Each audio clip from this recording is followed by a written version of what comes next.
Please listen, all respected personalities and fans. Political argument between two political leaders.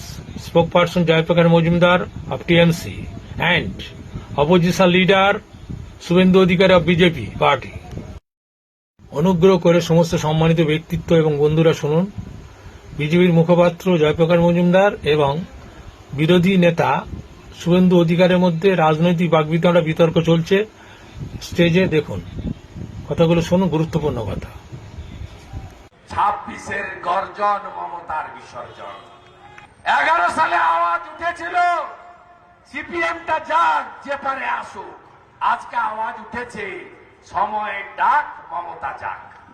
25-এ কি একটা আবার বের করেছে না, ঢপের চপ, আমার পাড়া আমার সমাধান নাকি। 26-এ আমার পাড়া তৃণমূল তারা। অনেক তো বলেছিলেন আগলা বার 200 পার, আগলা বার 30 পার লোকসভার ইলেকশনে।